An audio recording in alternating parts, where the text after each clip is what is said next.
আসসালামু আলাইকুম রহমতুল্লাহ। গ্রাম বাংলা কৃষি ইউটিউব চ্যানেলে আপনাকে স্বাগতম। প্রিয় দর্শক বন্ধুরা, আজকে আপনারা পিছনে দেখতে পাচ্ছেন যে গাছের ক্ষেত। এই গাছের সম্পর্কে আপনাদেরকে জানার চেষ্টা করব। এই গাছটির নাম হচ্ছে স্মার্ট নেপিয়ার গাছ। আমার ভিডিওতে অনেকগুলো ভিডিও আছে, এখানে আমার ইউটিউব চ্যানেলে অনেকগুলো ভিডিও আছে এই গাছের ক্ষেত নিয়ে। তো আজকে আপনাদেরকে এই গাছ সম্পর্কে কিছু বলবো, এবং এই গাছটা প্রায় 1 বছর হয়ে যাবে। তো এই গাছের সম্পর্কে আপনাদেরকে কিছু ধারণা দেওয়ার চেষ্টা করব। এই গাছটা আসলে মূলত স্মার্ট নেপিয়ার, এটার নাম। তো এটা একবার রোপণ করলে, ভালোভাবে পরিচর্যা করলে বছরের পর বছর আপনি 1 বছর 2 বছর এরকম এটা থেকে ফলন পাবেন। তো সে সম্বন্ধে আপনাদেরকে দেখানোর চেষ্টা করব। তো একটা গাছের গোড়া থেকে, একটা কুশি থেকে কতগুলো কুশি হয় সেইটাও এই ভিডিওতে তুলে ধরবো। তো আমাদের ভিডিওটি পরিপূর্ণ দেখতে হলে স্কিপ না করে সম্পূর্ণ ভিডিওটা দেখুন, ইনশাল্লাহ পুরোটাই বুঝতে পারবেন। তো চলুন আপনাদেরকে মূল ভিডিওতে নিয়ে যাই।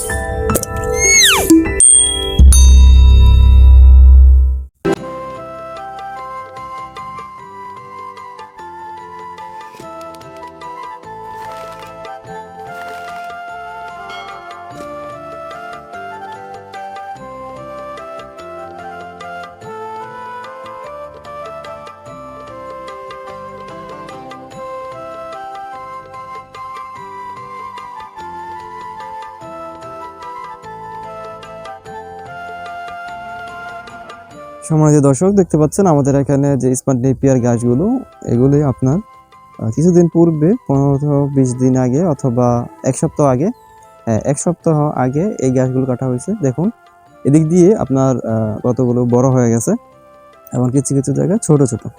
তো একদিনে তো আর কাটা হয় না, এগুলো ধাপে ধাপে কাটা হয়, যার জন্য এরকম। তো দেখতে পাচ্ছেন যে একটা কাণ্ডে থেকে লাগানোর পর দেখুন কতগুলি কুশি বের হয়েছে। এখানে কোনো, আপনারা নিজেরাই দেখুন, প্রায় 20 থেকে 25টা একটা কুশির মধ্যে কাণ্ড বের হয়েছে। তো এরকমই হয় একটা গাছ থেকে। তো এটা যদি ভালোভাবে পরিচর্যা করা হয় তাহলে এটা দীর্ঘদিন যাবত এর ফলাফল পাওয়া যায়। আর একটা জিনিস আপনাদেরকে লক্ষ্য করে দেখাবো, সেটা অবশ্যই আপনাদের বলবো। সেটা হচ্ছে, এখানে দেখেন মুরগির বীজটা, এগুলি দেখতে পাচ্ছেন, এগুলো হচ্ছে মুরগির বীজটা। ব্রয়লার মুরগি বা পোলট্রি মুরগির মধ্যে যে বীজটাগুলো দেওয়া হয়, এই বীজটাগুলো এখানে ব্যবহার করা হয়েছে। প্লাস এখানে কেউ যদি সার প্রয়োগ করেন, সেক্ষেত্রেও সার থেকে ভালো গোবর সার বা জৈব সার, এই ধরনের সারগুলোই এখানে ভালো। তো এগুলো ব্যবহার করা হচ্ছে। তো গাছগুলো যখন নাকি আপনার আগাছাগুলো গাছের পাশাপাশি যেই ধরনের আগাছাগুলি হয়, ওইগুলো আপনার পরিষ্কার করে দিতে হয়, তার ফলে বেড়ে ওঠে খুব দ্রুত। আর এখানে ও যেটা বলবো সেটা হচ্ছে, আপনারা দেখতে পাচ্ছেন এখানে বালু, পুরো মাঠটাই হচ্ছে বালু। এই বালুর মধ্যে করা হয়েছে এই ঘাস চাষ। তো শুকনো পুরোটা এই এখান থেকে দেখতে পাচ্ছেন পুরো এলাকায় হচ্ছে বালু। 19 থেকে 18 সালে এখানে বালু পড়ে। এটা হচ্ছিল পুরোটাই ফসলের জমি, কৃষি অঞ্চল। তো এটা এখন আপনার পুরোটাই বালু দিয়ে ভরাট করে ফেলে। এটা হচ্ছে নারায়ণগঞ্জের রূপগঞ্জে বোলাবো ইউনিয়নের এলাকা। এদিকে পুরো এলাকাতেই বালু ভরাট করে ফেলে, যার কারণে এখন গ্রামের মানুষের জীবন জীবিকা অনেকটাই কষ্টসাধ্য। যাই হোক, ওই কথায় পরে আসি। তো দেখতে পাচ্ছেন এদিক দিয়ে ঘাসের জন্য যেই কথাটা বলছিলাম, স্মার্ট নেপিয়ার ঘাস, এটা আপনার কাণ্ড লাগানোর পর এইভাবে গুটি আকারে যে কাণ্ড লাগায়, কাণ্ড লাগিয়ে এই গাছগুলো রোপণ করতে হয়। তো আগের ভিডিওতে এগুলো দেখা গেছিলাম। তো দেখেন একদিকে দেখতে পাচ্ছেন যে পরিপক্ক গাছ, এটা কাটার উপযোগ্য। এটা একদিক দিয়ে কেটে গরুকে খাওয়াচ্ছে, দেখতে পাচ্ছেন উপর থেকে দড়ি, বুঝতে পারবেন। তো আসুন একটা গাছের ছোপ আমরা গণনা করে দেখি আসলে কতটা গাছ।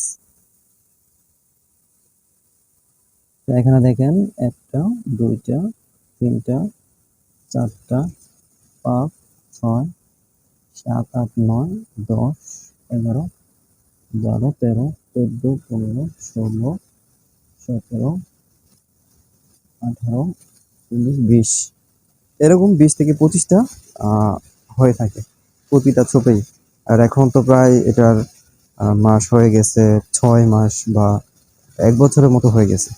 আমার এখানে নির্দিষ্ট টাইমটা মনে নেই, অর্থাৎ 8 মাস থেকে 7 মাস এরকম হয়ে গেছে গাছগুলো যখন জমিতে রোপণ করে। আর এরপরে এখান থেকে গাছগুলো পরিষ্কার পরিচ্ছন্ন করে সার প্রয়োগ, নিয়মিত পানি সেচ দেওয়ার ফলে ভালো ধরনের গাছ হচ্ছে এখন পর্যন্ত।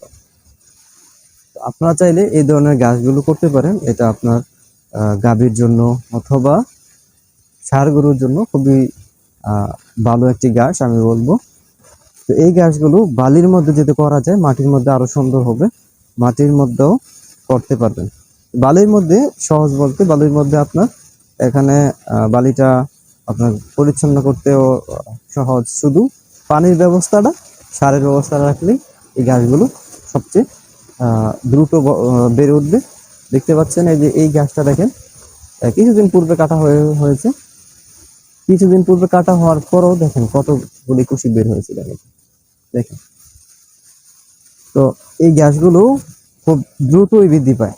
এই যে এই গাছগুলো আপনার কিছুদিন পূর্বে কাটছে, কুশি বের হওয়া শুরু করে দিচ্ছে, কুশি বের হওয়া শুরু করে দিচ্ছে। তো এই জন্যই বলি এই গাছগুলো একবার যদি লাগান তাহলে 1 বছর, 1.5 বছর, 2 বছর পর্যন্ত আপনি একটা গাছের ক্ষেত থেকে গাভীর জন্য ভালো একটি লং টাইম গাছের উৎপাদন এখান থেকে করতে পারা যায়। তো এইটা হচ্ছে একটি ভালো দিক। আর এর চাইতেও ভালো গাছ আছে, তবে এখন ভালোর মধ্যে এখন পর্যন্ত আমাদের এলাকায় এই গাছটা খুবই ভালো এবং ফলাফল পাচ্ছে এদিক দিয়ে।